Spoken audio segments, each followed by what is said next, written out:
Right, we're here today with Blindboy of the Blindboy Podcast and cover star of the latest Pod Bible magazine. How are you, sir? I'm fantastic. How are you?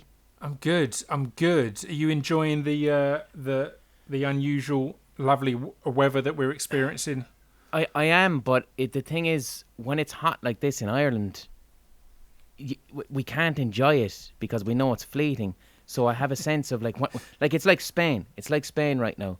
Now, if I was in Spain, I'd be like, this is lovely. I can relax. I'll have a sangria. But because it's Ireland, I'm like, am I enjoying this heat enough?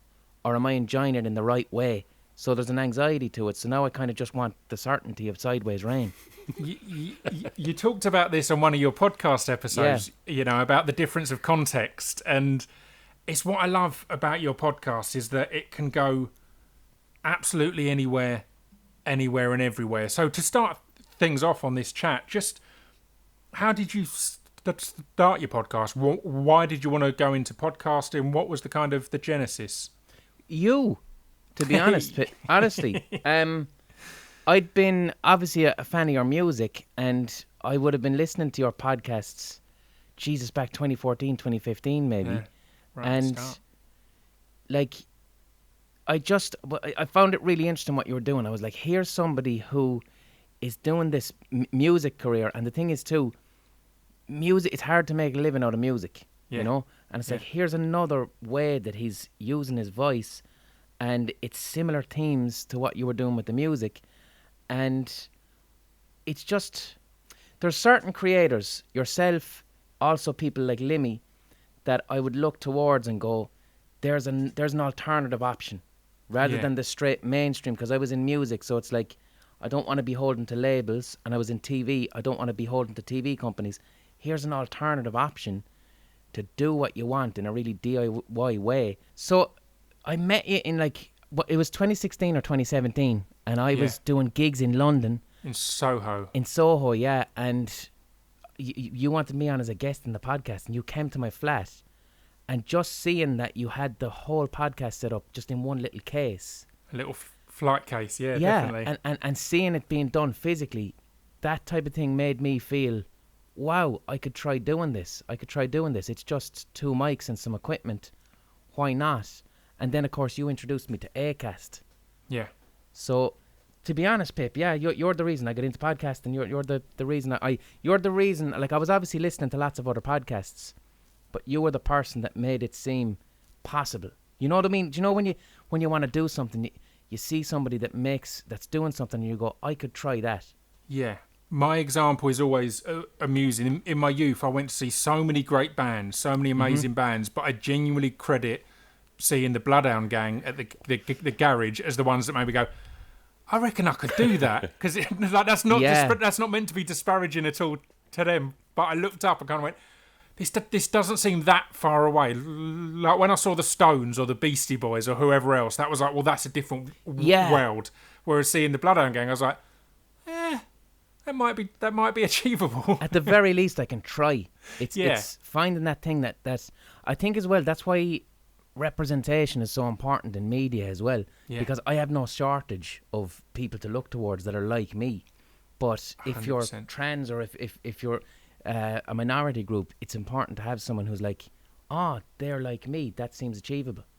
Yeah, 100%. And what I love about you as a creator and as an artist and as a human is you didn't just go, that seems doable, grabbed a couple of mics and started interviewing people. You came up with a whole concept, and your podcast there are interviews, but there's always kind of a soundscape, a planned out route, not scripted but certainly prepared.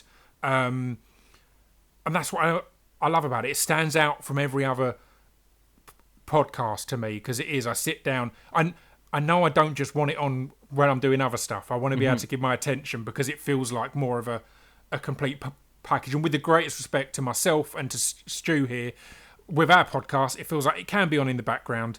It's it's going to be shambolic. It's going to have its ups and downs. It's going to have its highs and lows. Whereas it's like, I feel like you've prepped an hour-long monologue as such, and it deserves that level of attention. So what made you come up with that approach? Because it's pressure to put out a weekly, in-depth look at something or thought or opinion. So I mean, how did I? So I have a master's degree in critical theory, right? Which is, it's like when you talk about art using really big words. It's that type of shit. And I was studying this, and I loved doing it. I loved the concept of you could take anything in the world. You could take cutlery, and then you can look into the history of what cutlery is and the history of what does cutlery mean to people. And this is what I was kind of doing academically. You critically analyse art and culture, but the problem is academically is it's kind of boring. It's a bit boring, and everything has to be really rigorous, and you have to reference everything perfectly. And the fun part kind of goes out with academia. So with my podcast, I'm like, why can't I just do that with normal stuff? So I research each episode, and in academic journals and stuff usually. And then what I make sure and do is whatever I'm speaking about, I make sure that I'm using the structure of storytelling, the structure of fiction, set up conflict resolution. So no matter what I'm talking about, there's a journey and a story. And that's where my fiction writing comes in, because I write books as well. And obviously the Rubber Bandit stuff over the years, that's writing. So I'm non-stop writing songs, writing whatever, set up conflict resolution and creating stories. So it's just bringing that to a podcast and making sure that the one rule I have for every single podcast episode is whatever I talk about, I genuinely have to be passionate about it that week. I have to actually really care about the thing that I'm speaking about. Yeah. And if I can do that, when someone really cares about what they're talking about, we want to hear that. It's like when you're back in school and certain teachers you wanted to listen in their class, and other teachers you didn't want to listen. And it was the teacher who they really liked what they were talking about, the ones who were passionate about what they were talking about. That's what made it engaging and entertaining, you know? I feel you. And speaking of passion, I feel I'm getting overexcited and doing all the talking. So I'm going to let Stu ask a question. I'm just interested. I have a habit of that. How the last 14, 15 months has impacted on your creativity and the podcast. It's been really difficult. It has been very difficult. So before the pandemic, I used to think that I was a very introverted loner type person, that I'm someone who's incredibly happy with my own company mostly, and only sometimes needs people. And I realised with the pandemic, I really actually do need people, and I didn't understand it. What I need is, like, I haven't had a spontaneous conversation in nearly 2 years. Yeah. You know, even in the few occasions when I'm out and I meet someone I know, there's no empathic spontaneity there, because you meet your friend and the first thing you think of is safety, distance, and I'm wearing my mask, and then the only thing you can talk about is how are you getting on with this huge global pandemic. So the wonderful spontaneity of human interaction is gone from my life, and that I realise now, that used to feed my creativity. That those little surprises of empathy with another human, that would feed my creativity. That would get me thinking about something. It would shake me up. It would surprise me. Even, like, obviously I don't wear this mask when I'm in the shop or whatever, but even when I speak to people in the shop, I'm only seeing their eyes, so I'm not having a full empathy. Like, I can't believe I used to just, like, go into a pub, then stay a little bit longer unplanned, meet someone I hadn't seen in a while, and then, like, hug them in the smoking area. Yeah. And had a pint and didn't care if we were close, or even said, can I have some of your cigarette? Yeah. All these little things, the wonderful spontaneity of life, they're gone. And being creative is very difficult in that space, you know? So, like, Jesus Christ. One thing I do is I do streaming once a week, where I was going to ask if that need for spontaneity led you to Twitch, because you do improvise a musical essentially, and that feels like that's almost hearing you say missing the spontaneity just joins the dots there, because it's like, right, every however regular you go on, you have to go and be genuinely spontaneously creative. Yeah, and that's what I do. My Twitch stream once a week, I kind of now do it for my own mental health. I do it because here's an hour where usually what I do is I play a video game and then I have a full musical setup and I'll make songs up on the spot to the events of the video game with instruments. And what you get with that is, you'll know this, Pip, you know that lovely, when you're on stage and there's that wonderful pressure of being on stage, but it's not so much pressure that it's frightening, and you get the buzz of performance. It's like, I'm up here, I'm doing my thing, I'm a professional, and I'm comfortable in this space, even though there's quite a lot of eyes on me. So that's what I get with my Twitch stream. I get the pressure of, I have to make 6 songs in the next hour. And one huge thing with creativity, a very important part of staying creative as an adult, you have to engage in playfulness. Because when we're kids, we play, and then you get to a certain age and you don't play anymore. You don't just play for the sake of playing. Society says, no, that's not how you have to think about becoming an adult now. So I try and incorporate playfulness and silliness in my day as much as possible, because if I don't do that, I won't be creative. I'll be thinking too logically. So do you feel that playfulness is in any way crafted or redirected when there's an audience on you? Because, you know, if you're writing a song that was my favourite while I was filming out in Canada, and you improvise it being about Ronan Keating being dead, and then about Ronan Keating being a deer, and just all sorts of madness, when that then goes on social media and could get in the ears of Ronan Keating, it did. Then that can, well, exactly, that becomes a different thing. That playfulness of this silliness you might get up to as a kid, where you're pretending to be the A team, it rarely gets back to the A team. Yeah. So it's a different world on Twitch, right? It's a different world. I mean, I just make sure that.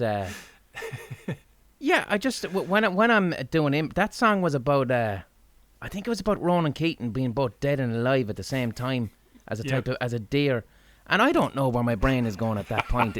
That's for another. That's the unconscious mind. That's the. Like, it's the flow state. It's the flow state. Whether I'm writing songs or whether I'm writing my short stories or whether I'm doing my podcast, what I'm always chasing is the flow state. And the flow state is, it's like a type of controlled daydreaming. Your brain has the free imagination that you have when you're dreaming, but you're controlling it via your talent and skill that you've honed over the years. And that's what flow state is for me. And I try and get into flow state a couple of times a week if I can, because that's where creativity comes from. That's where I need to be. And also a huge part of it is that what'll stop someone creating art or creating anything is the fear of failing. Okay, if you're afraid, because failure doesn't feel very nice, you know. And if you're to be a creative, it's like that's the obstacle. That's your enemy, you know. If you were a stuntman, like, you have to learn how to go on fire. You have to learn how to be on fire in a controlled way. And fire is terrifying. And that's kind of a little bit like an artist with failure. The only way I can conquer failure is to deliberately try to fail. So when I do my little live stream, I'm trying to fail. I'm thinking of the most ridiculous things possible. Things that are really, really silly and stupid, and just going with them. Because if I'm thinking, oh, this better be cool, this better be good, this better be smart, I won't create anything. So I have to go into full, utter silly mode. And once I do that, then I'm free. I'm free to create. And, you know, 50% of it mightn't be good, and then the other 50% is good. But at least I've shown up and I've tried. Yeah, I love that. Well, we know from the amount of podcasts we've done, and Stu as well, from when we were in a pub in Dublin. Yeah. Talk about spontaneous nights. Pints. I think that was one of the most I've had in a long time. Exactly. But we obviously know that we could talk for hours on end, but we don't want to take up too much of your time. So part of the point of this is to give you your gifts. So we've sent you the print of the Pod Bible cover by Dan. Which should I open? I'm open. I'm on stream, yeah? Yeah. So we've got the print and then we've got a gift. So whichever one you want to open first, you're welcome to. First off, I'll open the gift, I think. The gift, okay. think you're going So to... I definitely didn't open it, don't worry. No, that's good to see. I'm glad you held it up as proof, because Stu is notoriously doubting of humans. Make sure he's not opened it. No, I wanted the surprise. And you know what? I kind of used it too as part of my mental health regime is learning things like delayed gratification, you know, because that's a sign of emotional maturity. And when someone sends you a package and it's like, do not open until you're on live camera, I'm looking at that package all week going... I do it as well, I want mate. to take a peek. I'm on a healthy month and I've got a fridge full of ice cream, but I've put that there for exactly that reason, that knowing that I've got it, and the fact that I'm choosing to not eat it until I'm allowed to eat it is, that delayed gratification. Is That's great. good for my self-esteem and good for my... Oh, holy moly. It's a little action figure of me. There it is. Where the fuck did you get that? We got it created by a guy called Riker, who's done... he's done 2 or 3 action figures with me. He makes art toys. And we hit him up. Buff hunk. I look like a buff hunk. Oh, that's it. We thought we'd put you in what I imagine your running outfit to be. That is very similar to my... That's fantastic, man. That's brilliant. Thank you so much. And you've been very generous. I've got hairy arms. Fantastic. But yeah, thank you so much for that. From, Thank you. as said, an artist called Riker. He's an amazing artist that both of us know locally, and we hit him up, and he was a fan of you. Wasters like, of the universe. Brilliant. I love that. So That's that is fantastic. a one-off. That is a one-off. Thank you so much. I'm going to cherish that. Thank you. No problem and then at all. I got the old... And now we've got the prints. So this is what will be the front cover of your issue of Pod Bible magazine. That, do you know what? I'm terrible at memorabilia and posters. And I've done so many fucking things in my career that are worth remembering that I've now forgotten, and I have no posters. So this might actually be the poster I can put in my studio to remind myself that I have a podcast. I hope so. I like it. Oh, lovely. Oh, fuck me. There we go. Hold on. I'll take down my unnecessarily large microphone. Look at that. This. And my book. Oh, that's fucking gorgeous. Your book's in there as well. Dan has said, he does these amazing stained glass windows of every guest. I swear it's half of the reason we get good guests in there now, because they want... I'm actually... they want to be immortalised. I'm probably going to be doing a stained glass window podcast soon, because they're so interesting. If you look at the history of stained glass, it was a way... At a time when the Mass was read in Latin, it was the only way for lay people to actually understand what was happening. Yeah. So the stained glass was like going to the movies, you know? Yeah. It tells a sequential story of the Bible in the glass, because the people were uneducated. Like, I don't understand this cunt talking Latin.